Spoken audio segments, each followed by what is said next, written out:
estar de novo com você aqui para fazermos mais um estudo sobre mulheres da Bíblia. E no estudo de hoje nós vamos estar estudando sobre a vida de Priscila, que foi uma das líderes missionárias. A gente vai falar um pouquinho sobre ela, que marcou o Novo Testamento, que foi parceira ministerial do apóstolo Paulo, juntamente com seu esposo Áquila.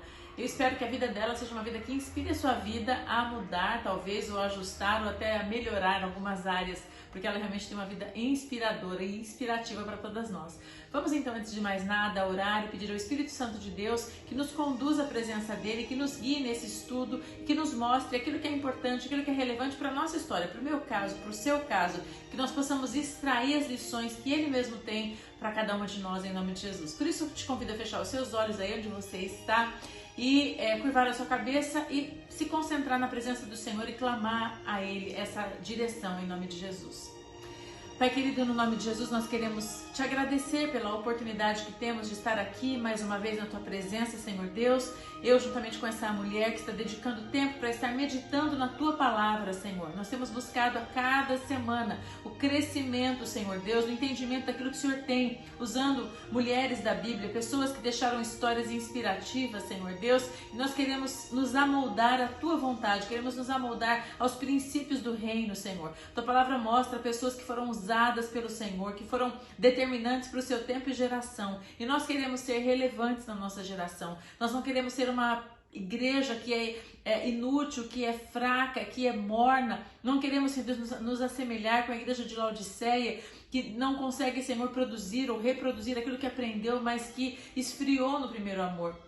Senhor Deus, nos ajuda a mantermos a fé, a andarmos em unidade, Senhor Deus, firmes, constantes e aplicando aquilo que aprendemos. Eu quero abençoar, Senhor Deus, essa mulher e pedir ao Senhor que o Senhor esteja agora abrindo entendimento. Espírito Santo de Deus, guia esse estudo para que aquilo que deve ser aprendido, compreendido, ajustado, adaptado em nós, nas nossas vidas, que o Senhor traga a luz para que possamos perceber. Eu oro a Ti, agradeço e dedico esse tempo ao Senhor em nome de Jesus. Amém e amém. Amém. Vamos então ao estudo para falar sobre Priscila. Uma das formas também que ela era chamada em alguns dos textos bíblicos é Prisca, talvez um diminutivo do seu nome. Ela era esposa de um homem chamado Áquila, que era um dos 70, e daqui a pouco a gente vai falar um pouquinho sobre quem eram os 70 discípulos de Jesus. Ela foi uma das primeiras divulgadoras do evangelho em Roma, e seu esposo Áquila é mencionado sendo contado como um dos 70 discípulos. Esse casal era um grande amigo, um casal de amigos do apóstolo Paulo de Tarso, e eles também, além de parceiros ministeriais, foram parceiros no trabalho. Eles faziam cultos na sua casa. Eles dois, tanto Áquila quanto Priscila, foram muito elogiados por serem excelentes cristãos e por demonstrarem hospitalidade.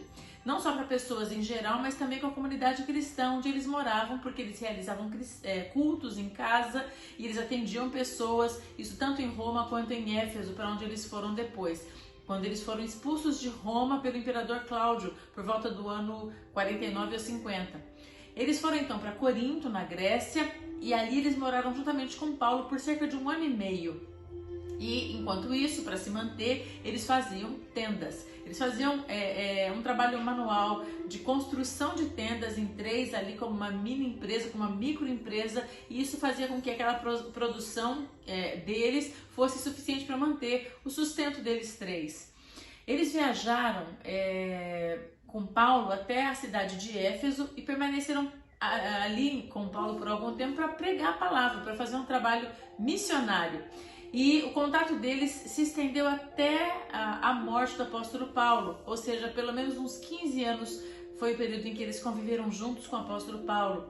E essa associação, através dessa associação, menciona-se nos textos bíblicos e também na história e na tradição que eles arriscaram a vida muitas vezes por amor a Paulo e por amor ao Senhor Jesus, para permanecerem pregando a palavra.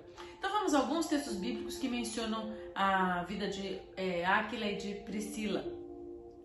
Em Atos, no capítulo 18, a gente encontra algumas menções. Logo no versículo 2, a gente encontra assim: encontrou ali um judeu chamado Áquila, que era da província do Ponto. Fazia pouco tempo que ele tinha chegado da Itália com Priscila, sua esposa, e eles tinham saído de lá porque o imperador Cláudio havia mandado todos os judeus embora de Roma. E Paulo foi visitá-los. A gente encontra isso em Atos 18, no versículo 2. Lá no versículo 18 nós lemos também que Paulo ficou muitos dias com cristãos em Corinto e depois se despediu deles e embarcou num navio para a província da Síria junto com Priscila e seu marido Áquila. Antes de embarcarem em Cencreia, ele raspou a cabeça como sinal que havia cumprido uma promessa que tinha diante de Deus. Esse é o versículo 18 do capítulo 18. No versículo seguinte, versículo 19, diz que eles chegaram então à cidade de Éfeso e Priscila e Áquila ficaram ali. E Paulo entrou na sinagoga e falou com os judeus. Lá no versículo 26, conta que um certo judeu chamado Apolo entrou na sinagoga e começou a falar. Então a gente vai lá no versículo 26, isso veio um pouquinho antes, mencionando o nome de Apolo, mas no verso 16 diz que ele entrou na sinagoga e começou a falar com muita autoridade. E Priscila e seu marido Áquila convidaram então, depois de ouvirem ele falar, para sua casa e lhe explicaram melhor o caminho de Deus, para que ele conhecesse a respeito de Jesus e a obra de Jesus. No versículo 3 do livro de Romanos, aliás, da Epístola aos Romanos, a Epístola do Apóstolo Paulo aos Romanos, no capítulo 16, diz o seguinte: mando saudações a Priscila e a seu marido Áquila, meus companheiros no serviço a Cristo Jesus. Eles eram companheiros de Paulo. Em 1 aos Coríntios, primeira epístola de Paulo aos Coríntios, no capítulo 16 e no versículo 19, diz o seguinte: as igrejas da província da Ásia mandam saudações. Áquila e sua esposa Priscila e a igreja que se reúne na casa deles mandam saudações cristãs a vocês. E, finalmente, na segunda epístola de Paulo ao pastor Timóteo, no capítulo 4, no verso 19, diz o seguinte: saudações a Priscila e ao seu marido Áquila e também à família de Onesíforo. Bom, há estudiosos que creem que o fato do apóstolo Paulo mencionar sempre o nome de Priscila primeiro indica que ela exercia uma autoridade espiritual, uma liderança ministerial, talvez até liderando sobre seu marido. Isso não é algo que existe uma certeza ou que é estabelecido, isso também não é importante. Mas não era comum, como a gente já falou várias vezes, que as mulheres fossem mencionadas.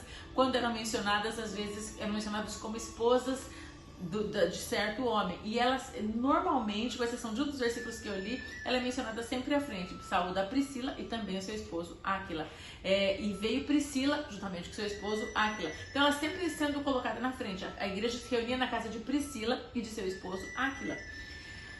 Embora existe essa possibilidade de que o fato de ser mencionado dessa forma indique uma liderança dela, isso não é realmente o importante. O importante é que ela exercia ministério, sim, juntamente com Paulo, ela fazia, seu esposo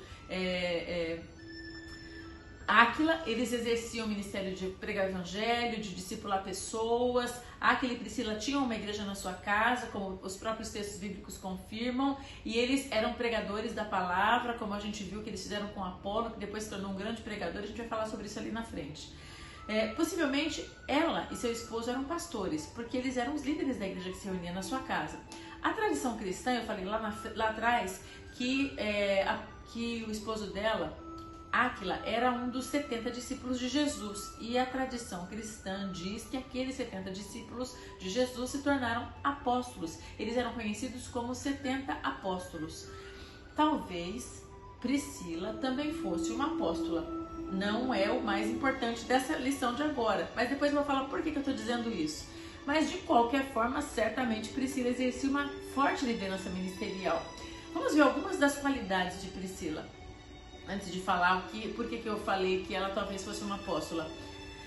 Priscila era uma mulher extremamente dedicada àquilo que ela fazia. Ela é sempre mencionada como seu esposo, o que transmite uma sensação de parceria do casal, né? Uma sensação de unidade do casal, no trabalho e no ministério. Eles faziam tenda juntas, eles viajavam juntos, eles estavam na sinagoga juntos, eles pregaram juntos, eles chamaram Apolo para ser discipulado juntos. Sempre um é mencionado junto com o outro, eles são saudados o tempo inteiro de maneira conjunta. Eles transmitem essa ideia de estarem muito ligados, de fazerem tudo de uma maneira muito unida.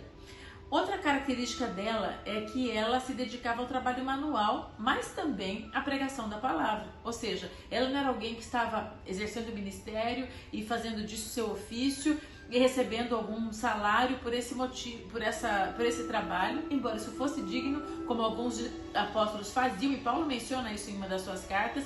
Mas nesse caso específico, ela e o seu esposo são missionários e pregadores que se mantêm, que se sustentam através do trabalho. Mas nem por isso eles diminuem o ritmo, a intensidade do exercício ministerial que eles têm. Bom, vou falar então por que eu disse que talvez ela fosse uma apóstola. Porque na tradição cristã, os apóstolos, que em grego vem da palavra apostelo, significa aquele que é mandado em missão para propagar a palavra ou para defender uma doutrina, ou no nosso caso, a doutrina de Deus. Então, se ela, junto com seu esposo e com o apóstolo Paulo, foi enviada por Deus para pregar a palavra, para difundir o evangelho do reino de Deus e para ensinar as doutrinas de Jesus, ela exercia aquilo que o verbo apostelo se refere, que é fazer missões. Ser missionário é ser apóstolo. Pregar a palavra como um missionário que vai enviado para algum lugar para anunciar as boas novas de salvação é um trabalho que a Bíblia define no grego, no original, no termo grego, como apostolado. Então, o trabalho apostólico que era exercido, e hoje nós usando o idioma português nós dizemos trabalho missionário, é a mesma coisa. Por isso que eu não tenho receio de dizer que ela exercia sim o ministério apostólico, porque ela foi enviada por Deus junto com seu esposo, juntamente com o apóstolo Paulo, para anunciar a palavra, para pregar as boas novas de salvação e para difundir a doutrina do Senhor Jesus Cristo. A casa dele se tornou uma igreja. Então imagina só aquele ambiente de estudo bíblico, de pregação, de atendimento de pessoas, pedindo aconselhamento, de discipulado, de ajudando pessoas a compreenderem novos níveis de relacionamento com Deus, como aconteceu com Apolo, a gente vê, mas com certeza com muito mais pessoas que passaram pela liderança deles. Eles discipularam pessoas que estiveram debaixo dele, por isso eles foram chamados, reconhecidos como hospitaleiros, né? Então, a gente pode imaginar que se eles eram hospitaleiros, é porque a casa inteira estava aberta para aquelas pessoas. Não dá para imaginar uma casa hospitaleira, uma família hospitaleira, se a mulher não é hospitaleira, se a mulher não abre a sua casa, não se importa em ajudar, em estar junto, né, no controle. O marido certamente vai estar junto nisso, ele vai ter que concordar com isso. Mas é a mulher que vai talvez coordenar a parte de comida, da roupa de cama, onde que dorme, de organizar, de recolher a sujeira, de estar de olho nas coisas que estão acontecendo, especialmente de abrir a sua privacidade para que as pessoas possam entrar na sua casa. E é assim que eles são reconhecidos como bons hospitaleiros, ou seja, pessoas que recebiam muito bem quem vinha para estar nas suas casas. O que podemos aprender com Priscila? Puxa, tantas coisas. Em pouco que eu li aqui, em pouco que nós mencionamos de textos bíblicos e de coisas que aconteceram, a gente já faz um quadro, uma pintura do que foi essa mulher. Para mim é uma imagem de uma mulher ativa, extremamente determinada, que não tem medo de trabalho e que é sempre dedicada a fazer tudo da melhor maneira possível. Bom, a primeira coisa que eu queria destacar sobre a vida dela é que ela demonstra uma harmonia e uma grande parceria no casamento com seu esposo. Ela demonstra unidade e por isso esse casal é um casal tão inspirador. A vida deles inspira muitos jovens e muitos missionários até hoje em todo o mundo. Segundo, Priscila é o tipo de mulher que parece que não tem tempo ruim. Sabe aquelas pessoas que para aquela pessoa não tem tempo ruim? Priscila parece ser esse tipo de mulher. Não tem tempo ruim para ela, porque ela trabalha em prol do sustento próprio, junto com seu marido, fazendo tendas. Mas ela também está lá na sinagoga, ela também está lá pregando, ela também está lá discipulando.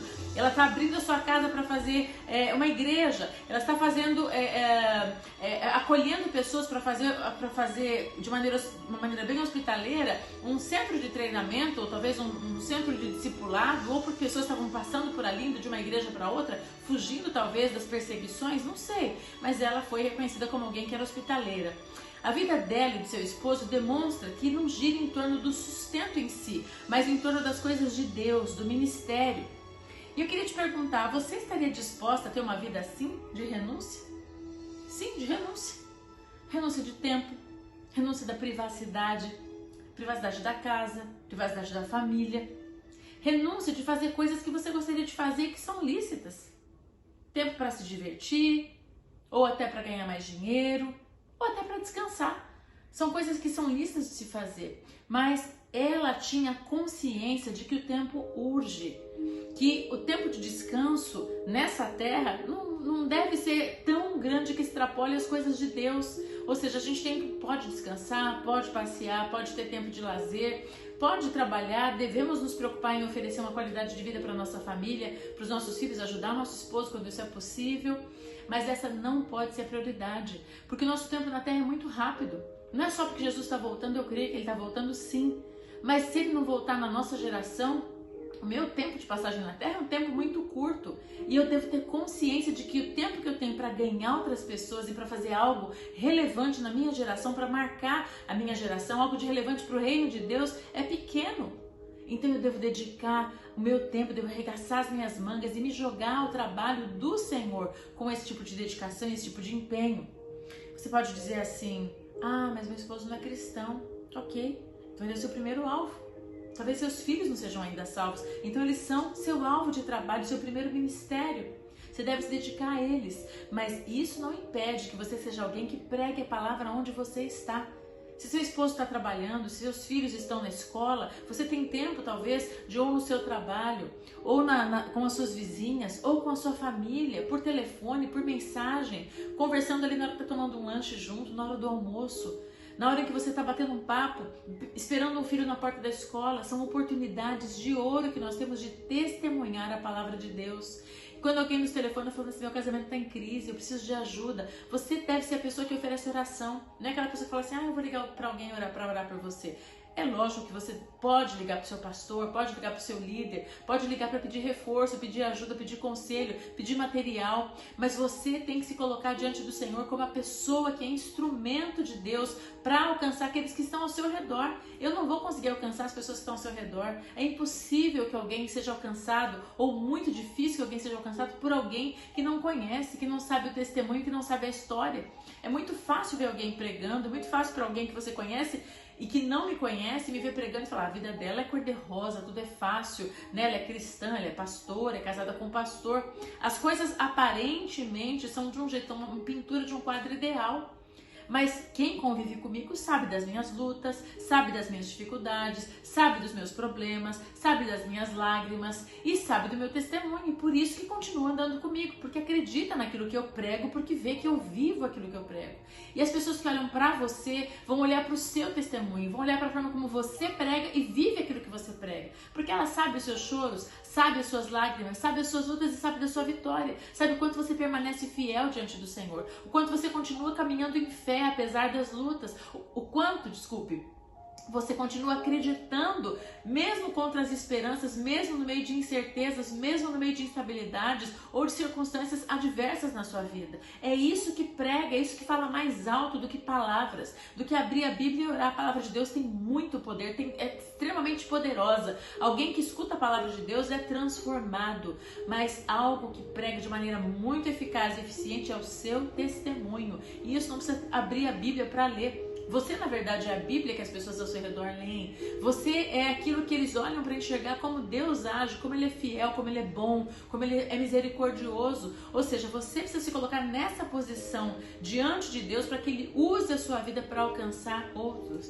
Quando nós olhamos para a história de Priscila, a gente vê que ela era uma mulher que não tinha medo. Medo de trabalhar, medo de viajar. Foi tocada de Roma pelo imperador Cláudio, foi para Éfeso, se estabeleceu ali naquela região da Ásia, pregou a palavra, abriu a casa, discipulou Apolo, fez a igreja e continuou trabalhando. Paulo depois no futuro menciona, olha, eu nunca pesei para ninguém, apesar eu poderia ter feito uso do benefício de receber sustento, porque a palavra de Deus diz que digno é o trabalhador do seu trabalho, e aquele que prega deve ser alimentado daquilo que ele faz. Aqueles que recebem da palavra devem abençoar. Paulo fala muito sobre isso, fala sobre sustento, mas ele mesmo nunca usufruiu. E Priscila e Áquila da mesma forma estão ali trabalhando em prol do reino, servindo, buscando administrar o tempo, gerir o tempo para que houvesse a possibilidade deles conseguirem se sustentar e ao mesmo tempo ter essa flexibilidade de viajar, de sair, de voltar. Mas estavam na sinagoga, estavam na sua casa pregando a palavra, estavam cuidando de uma igreja, estavam servindo ao Senhor, dedicando a sua vida para a obra de Deus. Por isso eu queria te desafiar a não desperdiçar o seu tempo. Quando Jesus voltar, nós vamos todos nos apresentar diante dele. Eu vou me apresentar diante dele, você vai se apresentar diante dele. E aí eu posso te garantir que todas as coisas da vida parecerão extremamente ridículas. As nossas ambições de agora vão parecer pobres, vão parecer ridículas. Você vai olhar para trás e falar, meu Deus, eu gastei tanto tempo para ganhar dinheiro, para ter talvez um guarda-roupa maravilhoso, para ter sapatos maravilhosos, para comprar, sei lá, joias, semi-joias, para fazer viagens. Tudo isso vai parecer tão pequeno na hora em que você se encontrar diante de Jesus e pensar que Ele deu a sua vida, os 33 anos que Ele viveu. Morreu tão jovem em prol da salvação da sua vida e de toda a humanidade. Mas a parte de pregar o evangelho na nossa geração compete a nós. E as pessoas que estão no seu caminho, elas não estão no meu caminho. As pessoas que te conhecem não me conhecem. Ou seja, tem alguém que é o seu público, como tem alguém que é o meu público, como tem alguém que é público de cada um de nós que servimos ao Senhor Jesus. E eu quero te desafiar a pensar nisso, a olhar para Priscila, se inspirar nela como um exemplo de alguém que não tinha tempo ruim para poder anunciar a palavra de Deus, para trabalhar, para servir, para fazer o melhor para que o reino de Deus fosse expandido e a palavra de Deus fosse pregada, o evangelho fosse ensinado a muitas pessoas. E o que você pretende fazer para Jesus, para demonstrar a sua fidelidade e o seu amor a Ele? Essa pergunta eu quero deixar com você e te desafiar a responder, Senhor, eis-me aqui. Eu vou dar o meu melhor, eu vou dar o meu tempo, eu vou dar o meu talento, eu vou fazer aquilo que eu sei. Me usa como instrumento para pregar o evangelho, anunciar as boas novas de salvação a tempo e a fora de tempo. Eu sei que Ele vai se alegrar na sua vida se você tomar essa posição hoje. Vamos orar ao Senhor e oferecer as nossas vidas a Ele, pedindo que Ele nos dirija para usarmos o nosso tempo da melhor maneira possível para que Ele seja glorificado através de nós, nos usando como Ele bem quiser, em nome de Jesus. Feche seus olhos. Pai, eu quero te agradecer pela oportunidade, Senhor Deus, que nós temos de sermos desafiadas nesse momento. Algumas vão assistir de tarde, à noite, de manhã, não sei, mas nesse momento em que essa mulher está assistindo a palavra agora, Senhor Deus, meditando na vida de Priscila, Senhor, nós como mulheres às vezes nos sentimos limitadas por causa do casamento, do marido, dos filhos, do trabalho. São tantas atividades ao nosso redor, Senhor Deus, que parecem que nos aprisionam ou nos prendem ou limitam a nossa ação. Mas, Senhor Deus, nós sabemos que isso não é verdade.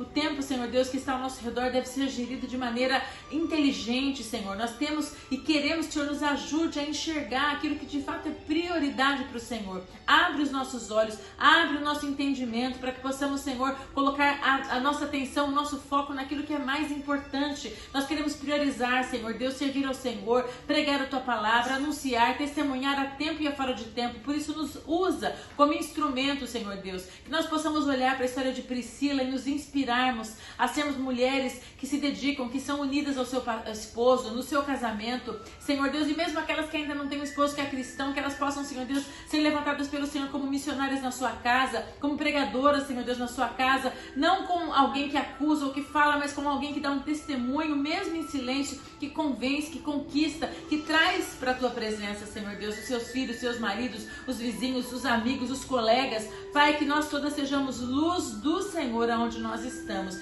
Eu quero abençoar ao Senhor, quero abençoar essa mulher agora, eu peço ao Senhor a Tua bênção sobre ela, quero abençoar, meu Pai, as mulheres que estão assistindo agora esse vídeo, clamar ao Senhor a unção do Senhor, a graça do Senhor, a revelação do Teu Santo Espírito sobre ela, o poder do Senhor sobre ela. Paizinho, traz, Senhor Deus, capacitação sobre ela, que ela possa, Senhor Deus, focar nas Tuas coisas, crescer no entendimento da Tua palavra, ser levantada com ousadia, com intrepidez, como serva valorosa, que honra o Teu nome, que glorifica ao Senhor com a sua vida, que prega tempo e a fora de tempo, meu Pai. Eu abençoo a vida dessa mulher agora, em nome de Jesus. Amém e amém. Aleluia. Deus te abençoe, uma ótima semana e nós nos encontramos então na próxima semana. Tchau.